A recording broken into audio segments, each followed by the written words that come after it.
안녕하세요. 채널 혜진펄의 정현주입니다. 지난 방송에 이어 1월 1일의 제주도 여행을 소개하겠습니다. 첫 번째로 본태 박물관을 갔습니다. 구글 평점은 4.22점입니다. 10시에서 18시까지 열기 때문에 라마다 앙코르 호텔에서 조식을 먹고 느긋하게 짐을 싸서 차에 싣고 갔습니다. 가는 길에 말 목장도 보였고요. 제주도 여행 3일 통틀어서 가장 사진을 많이 찍은 그만큼 아름다운 작품과 건축으로 이루어진 본태 박물관이었습니다. 이곳은 일본 유명 건축가 안도 타다오가 지었습니다. 1월 1일 아침인데도 주차장에 자동차가 몇 대 있었습니다. 차에서 내리자마자 조각상들이 반겨주었고요. 그리고 기념품 샵이 먼저 보였습니다. 샵 쪽에 매표소도 있었고요. 온통 색색의 원들로 꾸며놓은 기념품 샵은 마치 대표 작가 쿠사마 야요이의 작품에서 영감을 얻어서 꾸민 것이 아닌가라는 생각이 들게끔 했습니다. 건물들에도 야요이의 유명한 호박 시리즈가 걸려 있었습니다. 제1관부터 5관까지 규모가 꽤 커서 다 보는데 꽤나 시간이 걸렸습니다. 저희는 2시간 남짓 걸렸습니다. 동선은 안내서를 받으면서 설명을 듣게 되실 텐데요. 5관에서 시작하여 4관, 3관, 2관, 1관 순으로 거꾸로 보시면 됩니다. 5관은 기획 전시관인데 사진을 찍을 수 없었습니다. 단 한 작품에만 사진을 허용해 주었는데요. 그것은 제임스 터렐이라는 작가의 작품이었습니다.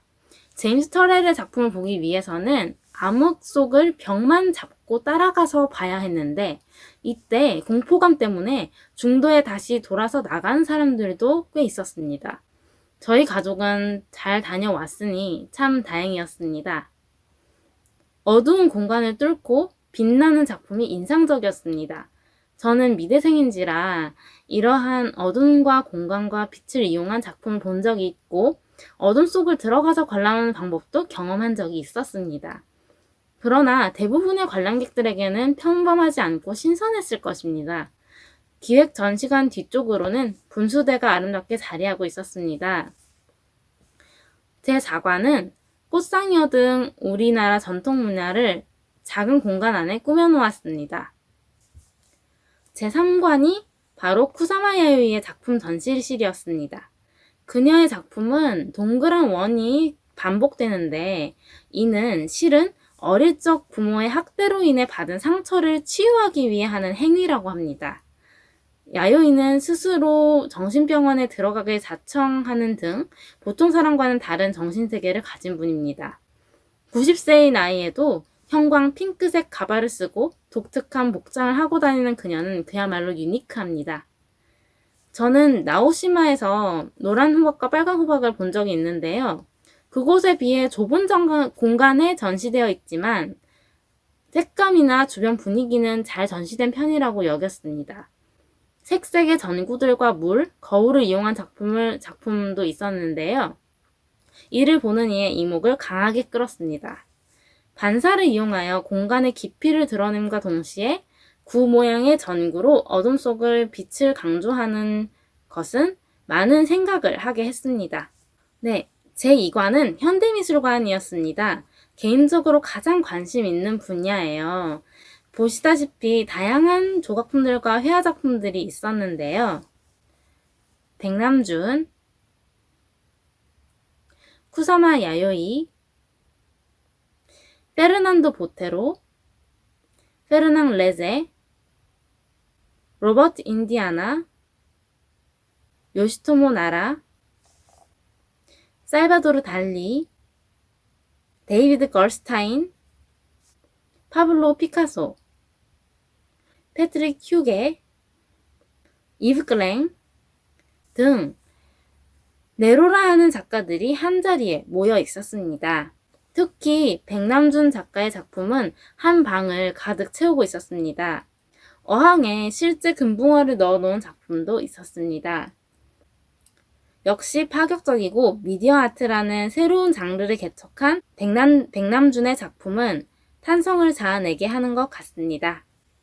제1관으로 가는 길목에는 물길이 있었습니다.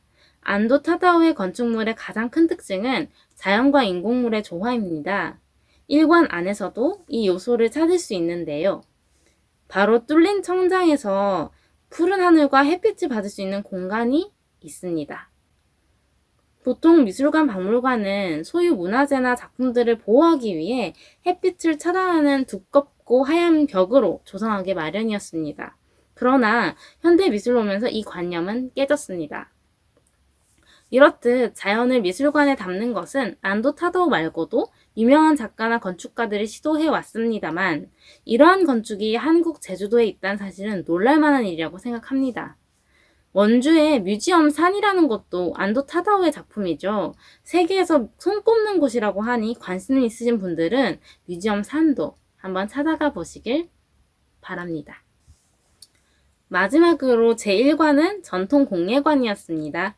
각기 다른 모양의 소반, 각양각색의 조각보, 다양하고 화려하게 수놓은 베개, 앙증맞고 섬세한 복주머니들, 아름다운 놀이개들과 장신구들, 전통 복장들이 줄지어 전시되어 있었습니다.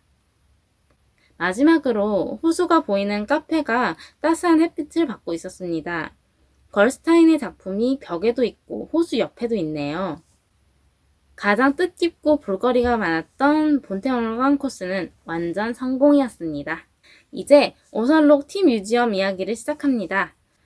건축물이 아름답고 연못 조성도 잘 해놓은 데다 숲속에 자리하여 나무와도 어울리는 곳이 오설록 티 뮤지엄이었습니다.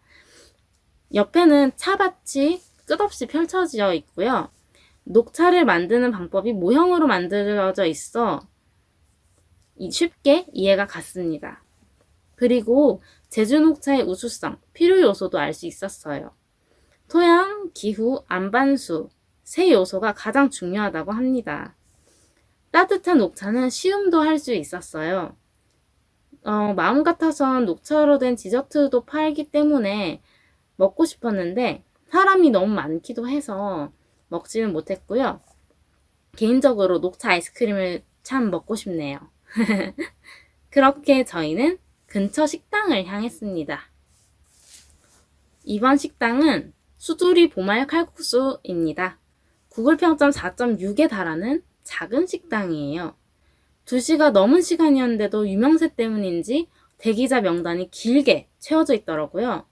주차가 어려워서 다른 식당으로 갈 뻔했는데 사장님께 여쭤보고 겨우 찾아서 자리가 없다가 겨우 주차를 해서 기다린 만큼 맛있을 거다 여기고 참고 기다린 결과 35분 정도 기다린 끝에 저희 차례가 왔습니다. 보말죽 1개, 보말 칼국수 2개, 감자 물만두 1접시를 시켰습니다. 보말은 고동의 사투리였어요. 제주도 방언이래요. 죽은 꼭 전복죽 맛이 나더라고요. 칼국수 면이 쫄깃한 것이 참 맛있었습니다. 만두도 좋았고요. 밑반찬으로 나온 김치, 고추, 간장, 양파절임이 좋았는데 양파절임이 정말 입맛에 꼭 맞았어요. 배불리 먹은 후 명소 선임교를 갔습니다. 선임이라고도 부르더라고요. 이곳은 구글 평점 5.0점 만점으로 기대가 컸습니다. 생각보다 경사가 가파른 다리인데요. 아래에 계곡이 펼쳐지는 장관이 정말 아름답습니다. 저는 살짝 고소공포증이 있어서 가까이 가서 아래 계곡을 찍지를 못하고 멀리서 찍느라 사진이 아주 잘 나오진 못했어요. 하지만 아름다운 곳인 것은 분명하다는 거 알려드리고 싶습니다. 남동쪽으로 더 이동하면 대포해안 주상전리대가 있습니다. 구글 평점 4.7에 달하는 곳인데요. 바다가 탁 트여서 마음이 뻥 뚫리는 기분이었어요. 사방은 온통 검은색 돌 현무암이었어요. 주상절리란 마그마가 냉각 응고함에 따라 부피가 수축하여 생기는 다각형 기둥 모양의 금입니다. 정말 절벽 곳곳에 기둥 모양의 주상절리가 신기해 보이기도 하고 절경이었습니다. 차츰 동쪽으로 이동하는 중 외돌개를 갔습니다. 구글 평점 4.4인 곳이에요. 바위 하나 있는 것밖에 뭐 볼 게 있나 싶을 수도 있지만 안내판에 주위 볼거리가 더 있다고 되어 있었습니다. 서쪽 외돌개를 본 후 동쪽 남주 해금강을 보고 황우지 해변을 따라 나가 주차장으로 다시 돌아가는 코스입니다. 제가 신기한 것을 발견했습니다. 외돌개를 향해 오르고 내려가는 계단에 벽돌 계단이었는데요. 그 벽돌에 이중섭의 소 작품이 그려져 있었습니다. 3개나 그려져 있었어요. 사실 제주도 남쪽 서귀포 쪽에 이중섭의 거리가 있어요. 그 영향이 아닐까 하는 생각을 했습니다. 산책로를 따라가다 마지막쯤에 시비동굴이 보였습니다. 이건 일본인들이 굴을 팠다고 합니다. 일본은 제주도에 7만 5천 명에 달하는 관동군을 배치하고 제주 전역을 요새화했습니다. 이 작전으로 12갱도를 팝니다. 이 굴에 당시 일본군이 미군 상륙에 대항하기 위해 자폭용 어뢰정을 넣으려 했다고 합니다. 안으로 들어가면 하나로 연결이 되어 있다고 합니다. 드디어 오늘의 마지막 코스, 정방폭포를 갔습니다. 구글 평점 4.4점이고요. 소용돌이 치는 듯 휘어진 소나무 숲 사이로 큰 폭포 줄기가 눈에 들어옵니다. 계단을 내려가니 많은 사람들과 시원하게 내리는 폭포가 자리하고 있었습니다. 이번 여행에서 본 폭포 중 가장 가까이서 볼 수 있었습니다. 이제 동쪽으로 쭉 달려갑니다. 성산읍으로 가서 더 베스트 제주 성산호텔로 가서 짐을 두기만 하고 바로 주변 맛집 그리운 바다 성산포를 갔습니다. 구글 평점 4.4점인 음식점인데요. 저희는 A코스를 주문했어요. 저희가 다녀온 맛집들의 메뉴판은 맨 마지막 3탄의 마지막 부분에서 올려드리는데요. 찾는 게 어렵진 않으실 거예요. 회는 갈치, 고등어가 나오는데 제철인 방어를 섞을지 말지 선택해서 주문할 수 있습니다. 저희는 섞어서 방어도 먹었습니다. 제주도에서 꼭 먹어야 할 음식 중에는 다금바리, 방어, 감귤 등이 있다고 합니다. 그러니 방어회도 맛보시는 걸 추천드립니다. 이 집은 고추냉이밥이 시그니처예요. 쌈에 밥을 올려서 고등어 회와 함께 먹으면 별미라고 설명해 주시더라고요. 회 국수도 새콤하니 좋았고요. 이 집도 갈치 뼈채 튀김이 있더라고요. 제주도에서는 이렇게 자주 먹나 봅니다. 다시 호텔로 향해서 짐을 풀고 꿀잠을 잤습니다. 네, 2일차 동영상이 끝이 났는데요. 좋아요, 댓글, 구독 많이 주시고 나머지 이제 3탄도 다 봐주시길 부탁드릴게요. 좋은 정보 많이 됐길 바라고요. 3탄에서 만나요. 안녕.